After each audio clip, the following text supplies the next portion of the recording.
The World Unfiltered.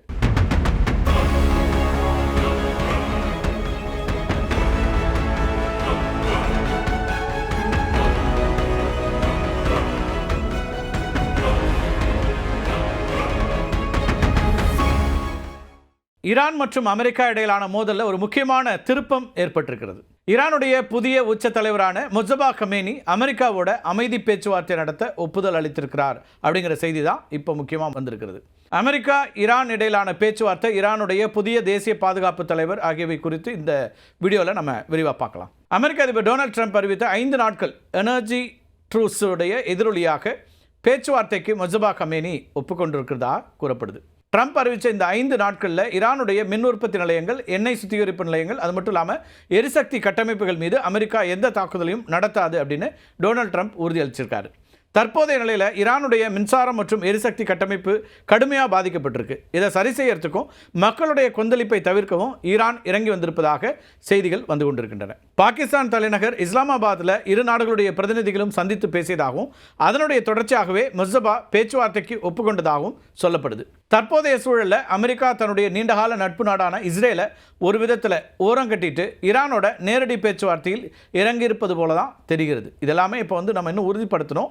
ஆனால் வரக்கூடிய செய்திகள், ட்ரம்ப் அறிவித்திருக்கக்கூடிய 5 நாள் எனர்ஜி ட்ரூஸ்ங்கிறது, அது மட்டும் இல்லாமல் பேச்சுவார்த்தையில் இஸ்ரேல் ஒரு நேரடி பங்காளியாக இல்லை அப்படின்னும் சொல்லப்படுது. பேச்சுவார்த்தையில் என்ன நடக்கிறது என்பது குறித்த அப்டேட்டுகள் மட்டும்தான் இஸ்ரேலுக்கு வழங்கப்படும் அப்படிங்கிற செய்திகளையும் பார்க்குறோம். இஸ்ரேல் பிரதமர் நெதன்யாகு ஈரானை இராணுவ ரீதியாக முற்றிலும் சிதைக்க வேண்டும் அப்படிங்கிறதுல உறுதியாக இருக்கிறார். ஆனால் ட்ரம்ப்பை பொறுத்த வரைக்கும் ஈரானுடைய எண்ணெய் வளத்தை பயன்படுத்தி கொள்ளும் ஒரு பொருளாதார ஒப்பந்தத்தை தான் விரும்புகிறார். ட்ரம்ப் இஸ்ரேலை ஓரங்கட்டிட்டு ஈரானோட பேச்சுவார்த்தை நடத்துறதுக்கு 2 முக்கியமான காரணங்கள் இருக்கின்றன அப்படின்னு வல்லுநர்கள் பார்க்குறாங்க. ஒன்று, ஹார்முஸ் நீரிணை முடக்கப்பட்டதுனால பெட்ரோல் டீசல் விலை விண்ணை தொட்டிருக்கிறது. இது ட்ரம்ப்போட அமெரிக்க அரசியலுக்கு பாதிப்பை ஏற்படுத்துது. போரில் அமெரிக்க வீரர்கள் கொல்லப்படுவதை தடுக்கிறதுக்கும் அதிகப்படியான போர் செலவை குறைக்கிறதுக்கும் ட்ரம்ப் இப்போ விரும்புகிறார். ட்ரம்ப்போட இந்த திடீர் மனமாற்றம் நெதன்யாகுவுக்கு ஒரு பெரிய அதிர்ச்சியை ஏற்படுத்தியிருக்குன்னு தான் சொல்லணும். ட்ரம்ப் 5 நாள் இடைவெளி விட்டாலும் இஸ்ரேல் தன்னுடைய தாக்குதல்களை நிறுத்தப் போவதில்லை அப்படின்னு அறிவித்து தாக்குதலையும் மேற்கொண்டுட்டு இருக்கிறாங்க.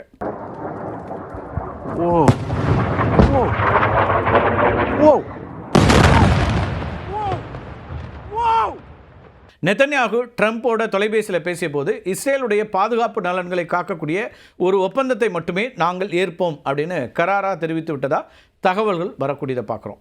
நேற்று ஃப்ளாரிடாவில் செய்தியாளர்கள்ட்ட பேசிய ட்ரம்ப், நானும் புதிய அயதுல்லாவும் இணைந்து ஹார்முஸ் நீரிணையை கூட்டாக கட்டுப்படுத்துவோம் அப்படின்னு ஒரு அதிரடியான கருத்தை சொல்லியிருந்தார். அதுவும் இந்த இடத்துல நாம் கவனிக்க வேண்டிய ஒன்று. இதனால் அமெரிக்காவுக்கு என்ன லாபம் அப்படின்னு ஒரு கேள்வி எழலாம். போர் செலவு குறையும், சர்வதேச அளவில் கச்சா எண்ணெய் விலை கட்டுக்குள்ளே வரும். ஏன்னா இப்போ சர்வதேச நாடுகளுடைய அழுத்தமும் அமெரிக்காவுக்கு ஒரு வகையில் வந்து கொண்டு இருக்குன்னு பார்க்க வேண்டியிருக்கு. சரி, ஈரானுக்கு என்ன லாபம் ஏற்படும் அப்படிங்கிற ஒரு கேள்வி வரலாம். அமெரிக்கா விதிச்சிருக்கக்கூடிய பொருளாதார தடைகள் நீக்கப்படும். ஈரானுடைய எண்ணெய் மீண்டும் உலக சந்தைக்கு வரக்கூடிய சூழல் வரலாம். இது வெனிசுலா மாடல் போன்றது. அதாவது அரசியல் பகையை மறந்துட்டு பொருளாதார லாபத்துக்காக கை கோக்குறதுன்னு வச்சுக்கலாம். ட்ரம்ப்போட திட்டத்தை இஸ்ரேல் இப்போ வரைக்கும் எதிர்க்குது அப்படின்னு தான் பார்க்க வேண்டியிருக்கு. அமெரிக்கா ஈரான் இடையிலான இந்த திடீர் பேச்சுவார்த்தை முயற்சிங்கிறது இஸ்ரேலை ஒரு இக்கட்டான, அது மட்டும் இல்லாமல் ஏமாற்றமான ஒரு சூழலில் தள்ளியிருக்கு அப்படின்னு அரசியல் விமர்சகர்கள் முன்வைக்கிறாங்க. ஈரானில் ஆட்சி மாற்றம் ஏற்படும், அதன் இராணுவ பலம் முற்றிலும் ஒடுக்கப்படும் அப்படிங்கிற நம்பிக்கையில் இஸ்ரேல் இந்த போரை தொடங்குச்சு. ஆனால் இப்போது ட்ரம்ப் ஈரானோட பேச்சுவார்த்தை நடத்த முன்வந்திருப்பதுங்கிறது இஸ்ரேலிய தலைவர்களிடையே குழப்பத்தையும் அதிருப்தியையும் ஏற்படுத்தி இருக்கிறது அப்படின்னு அங்கிருந்து வரக்கூடிய செய்திகளை பார்க்குறோம். இஸ்ரேலை பொறுத்த வரைக்கும் குறிப்பாக நெதன்யாகுவுக்கு அங்கே அவருக்கு உள்ளூரில் இருக்கக்கூடிய சிக்கல், அவருக்கு ஒரு பெரிய செட்பேக் இருக்குது. விரைவில் தேர்தலை சந்திக்க இருக்கிறாரு. அப்போ வெற்றி பெற வேண்டும் என்றால் அவர் ஈரானை வெற்றி கொள்ள வேண்டும், ஈரானில் ஒரு ஆட்சி மாற்றத்தை கொண்டு வரணும் அப்படிங்கிறதாகவும் அந்த ரீஜனில் ஒரு பவராக நாம் உருவாகணும் அப்படிங்கிறது தான் அவருடைய முக்கியமான அணுகுமுறையாக இருந்துச்சு. அதில் ஒரு செட்பேக் அப்படின்னு அவங்க பார்க்குறாங்க. இஸ்ரேலை ஆலோசிக்காமலேயே ட்ரம்ப் இந்த முடிவை எடுத்திருக்கிறதுங்கிறது நெதன்யாகுவுக்கு ஒரு பின்னடைவாக பார்க்கப்படுது. ட்ரம்ப் அடிப்படையில் இஸ்ரேலை கைவிட்டு விட்டார், ஒரு முக்கியமான பங்குதாரராக இஸ்ரேலை அமெரிக்கா இனி கருதவில்லை என்பதற்கு இதுவே சாட்சி அப்படின்னு புகழ்பெற்ற அரசியல் ஆய்வாளர் ஓரி கோல்பர்ட் அவர் இந்த கருத்தை முன்வைக்கிறார். ஈரான் ஆட்சியை கவிழ்ப்பது தான் போரோட நோக்கம் அப்படின்னு முதல்ல சொல்லப்பட்டுச்சு. ஆனால் தற்போது ஈரானில் இராணுவ திறனை குறைப்பது மட்டுமே இலக்காக மாற்றப்பட்டிருக்கு. இது இஸ்ரேல் எதிர்பார்த்த முழுமையான வெற்றி அல்ல அப்படின்னு சொல்றாரு ஓரி கோல்பர்க். 2024 தேர்தலில் ட்ரம்ப் வெற்றி பெற்றதை கொண்டாடிய நெதன்யாகுவுக்கு ட்ரம்ப்போட இந்த திடீர் மனமாற்றம் ஒரு எச்சரிக்கையாகவே அமைந்திருக்குன்னு சிலர் பார்க்குறாங்க. அமெரிக்கா தன்னுடைய சொந்த பொருளாதார மற்றும் அரசியல் நலன்களுக்காக எந்த நேரத்திலையும் தன்னுடைய நட்பு நாடுகளை ஓரம் கட்டும் என்பதை இது காட்டுவதா ஆய்வாளர்கள் ஒரு விமர்சனத்தை முன்வைக்கிறாங்க. ஒருவேளை இந்த 5 நாள் போர் நிறுத்தத்துக்கு பிறகு பேச்சுவார்த்தை தோல்வியடைந்தால் ஈரான் மீண்டும் ஹார்முஸ் ஜலசந்தியை மூடும். ட்ரம்ப் நாங்கள் அமைதிக்கு முயன்றோம், ஆனால் ஈரான் ஒத்துழைக்கவில்லை அப்படின்னு சொல்லி மீண்டும் எபிக் ஃபியூரி தாக்குதலை முன்பை விட தீவிரமாக தொடங்கிறதுக்கு ஒரு காரணமாகவும் இது அமையலாம். ஒரு பக்கம் ட்ரூஸ் பேச்சுவார்த்தை அப்படின்னு அடுத்த கட்டங்கள் அணிவகுத்தாலும் தாக்குதல்களுக்கும் குறைவில்லாமல் தான் இருக்குன்னு பார்க்க வேண்டியிருக்கு. ஈரான் இன்னைக்கு தன்னுடைய ஆப்ரேஷன் ட்ரூ ப்ராமிஸ் 4 திட்டத்தின் ஒரு பகுதியாக இஸ்ரேல் மேலே ஏராளமான மிசைல்ஸை ஏவி இருக்கிறாங்க. டெல்லவீவ் நகரத்தினுடைய மையப்பகுதியில் இருக்கக்கூடிய கட்டடம் ஒன்று ஈரானிய மிசைல்னால நேரடியாக தாக்கப்பட்டது.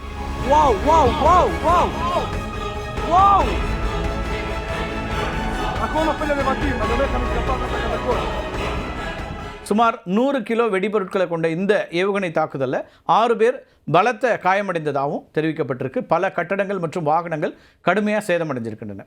டெல்லவீவ் மேயர் ரான் ஹுல்டாய் அவர் என்ன சொல்கிறாருன்னா, இது நேரடி தாக்குதல் அப்படிங்கிறத உறுதிப்படுத்துகிறாரு. டெல்லவீவ் தவிர இஸ்ரேலுடைய டிமோனா அணு ஆராய்ச்சி மையம், அது மட்டும் இல்லாமல் எய்லட் அப்படிங்கிற துறைமுகம், இது எல்லாத்தையும் ஈரான் குறிவச்சு தாக்கியது. இதில் டெமோனா மீது 2வது நாளாக ஈரான் தாக்குதலை தொடர்ந்து நடத்தியிருக்கு அப்படின்னு நம்ம பார்க்க வேண்டியிருக்கு. இஸ்ரேல் மீதான தாக்குதல்களுக்கு எமாட் மற்றும் கதிர் ரக பாலிஸ்டிக் ஏவுகணைகள், அது மட்டும் இல்லாமல் தற்கொலை ட்ரோன்களை ஈரான் பயன்படுத்தியிருக்கு. இன்னொரு பக்கம் இஸ்ரேலிய விமானப்படை ஈரானுக்குள்ள தன்னுடைய தாக்குதல்களை தீவிரப்படுத்தியிருக்கு. ஈரானுடைய உளவுத்துறை அமைச்சகத்தினுடைய தலைமை அலுவலகம், அது மட்டும் இல்லாமல் IRGC-னுடைய உளவு பிரிவு மையங்கள் மேலே இஸ்ரேல் குண்டுமழை பொழிஞ்சிருக்கு. லெபனானுடைய பெய்ரூட் நகரில் இருக்கக்கூடிய ஹிஸ்புல்லா நிலைகள் மீதும் இஸ்ரேல் இன்றைக்கு காலையில் வான்வழி தாக்குதலை நடத்தியிருக்கிறாங்க. அங்கே ஒரு பெட்ரோல் பங்க் வெடித்து சிதறியதில் பெரும் தீ விபத்து ஏற்பட்டிருக்கு. ஈராக்கில் இருக்கக்கூடிய ஈரானிய ஆதரவு குழுக்கள் மீதும் அமெரிக்கா நடத்திய வான்வழி தாக்குதலில் 15 பேர் கொல்லப்பட்டதாக சொல்லப்படுது. ஈரானிய ஏவுகணைகளை அமெரிக்க படைகள் தடுத்த போது அதனுடைய சிதறல்கள் விழுந்ததில் குவைத்தினுடைய சில பகுதிகளில் மின்சாரமும் துண்டிக்கப்பட்டிருக்கு. ஈரானுடைய தேசிய பாதுகாப்பு கவுன்சில் தலைவராக முகமது பாக்கர் நியமிக்கப்பட்டிருக்கிறார். தேசிய பாதுகாப்பு கவுன்சில் தலைவராக இருந்த அலி லாரஜானி கடந்த வாரம் இஸ்ரேல் நடத்திய வான் தாக்குதலில் கொல்லப்பட்டார். அதை தொடர்ந்து தான் ஈரான் இந்த நியமனத்தை செஞ்சுருக்காங்க. முகமது பாக்கர் ஈரானிய புரட்சிகர பாதுகாப்பு படையினுடைய முன்னாள் துணை தளபதி, உள்துறை அமைச்சகத்தினுடைய பாதுகாப்பு பிரிவு துணை அமைச்சராகவும் அதுக்கு பிறகு நீதித்துறையில் முக்கியமான பதவிகளை வகித்தவராகவும் இருந்தார். இந்த நியமனத்துக்கு முன்னாடி வரைக்கும் ஈரானுடைய கொள்கை முடிவுகளை எடுக்கக்கூடிய அமைப்பினுடைய செயலாளராக இருந்தார். இந்த கவுன்சில் தான் ஈரானுடைய அரசியலமைப்பில் ஆலோசனை வழங்கக்கூடிய மிக உயரிய அதிகார அமைப்பு. ஈரானுடைய சட்டம் இயற்றக்கூடிய நாடாளுமன்றத்திற்கும் அந்த சட்டங்கள் இஸ்லாமிய முறைப்படி இருக்கிறதா அப்படின்னு சரிபார்க்கக்கூடிய கார்டியன் கவுன்சிலுக்கும் கருத்து வேறுபாடு ஏற்படும் போது இறுதி முடிவை எடுக்கக்கூடிய அதிகாரம் இந்த கவுன்சிலுக்கு தான் இருக்குது. இந்த கவுன்சிலை சார்ந்தவர்கள் எடுக்கக்கூடிய முடிவு தான் இறுதியானது. அரசியலமைப்பு சட்டப்படி ஈரானில் உச்சத்தலைவருக்கு உள்நாட்டு மற்றும் வெளிநாட்டு கொள்கைகளை ஆலோசனைகளை வழங்கக்கூடிய மிக முக்கியமான ஒரு அமைப்பாகவும் இது செயல்பட்டு இருக்குது. இன்றைக்கு நாம் கேள்விப்படக்கூடிய ஈரானின் சக்தி வாய்ந்த குட்ஸ் படை இருக்கு இல்லையா, அது உருவாவதற்கு சொல்கத்ரு தான் முக்கியமாக காரணம். 1980களில் ஈராக் போரின் போது ஈராக்குக்குள்ளே ஊடுருவி தாக்குதல் நடத்த ரமலான் படை தலைமையகம் அப்படிங்கிற ரமசான் ஹெட் குவார்ட்டர்ஸ் அப்படிங்கிற அமைப்பை இந்த சொல்கதர் உருவாக்கினார்.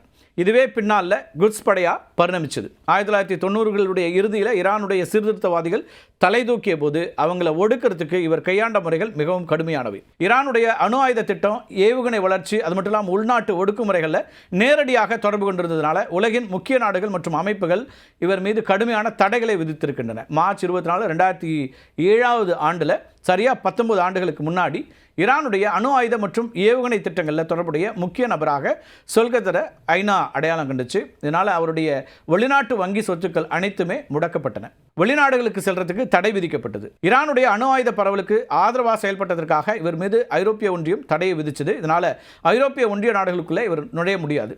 அமெரிக்க நிதித்துறை இவரை ஸ்பெஷலி டெசிக்னேட்டட் நேஷனல் பட்டியலில் வச்சிருக்கிறாங்க. இதனால் அமெரிக்க நிறுவனங்கள் இவரோட எந்தவித வர்த்தகமும் செய்ய முடியாது. அமெரிக்காவை போலவே இங்கிலாந்தும் ஆஸ்திரேலியாவும் இவர் மீது கடுமையான தடைகளை விதிச்சிருக்கிறாங்க. ஏன் இவ்வளவு கடுமையான தடைகள் அப்படின்னு ஒரு கேள்வி எழலாம். அமெரிக்கா, இங்கிலாந்து மற்றும் ஆஸ்திரேலிய நாடுகள் இவரை தடை செய்யறதுக்கு 3 முக்கியமான காரணங்களை முன்வைக்கிறாங்க.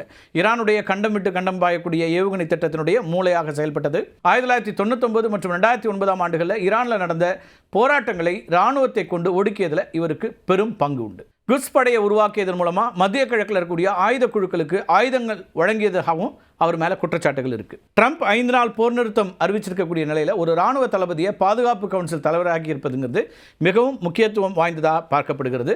இன்னும் இந்த பேச்சுவார்த்தை அடுத்த கட்டத்தை நோக்கி எப்படி நகரப்போகிறது, இந்த பேச்சுவார்த்தையினுடைய முடிவு என்னவாக இருக்க போகிறது, குறைந்தபட்சம் போர் பதற்றம் குறையக்கூடிய ஒரு நிலையை எட்டுமா அப்படிங்கிற கேள்வியோடு தான் உலக நாடுகள் அத்தனையும் கவலையோடு இதை கவனிக்கின்றன, உற்று நோக்குகின்றன. மீண்டும் ஒரு காணொலியில் சந்திக்கலாம் நண்பர்களே. நன்றி, வணக்கம்.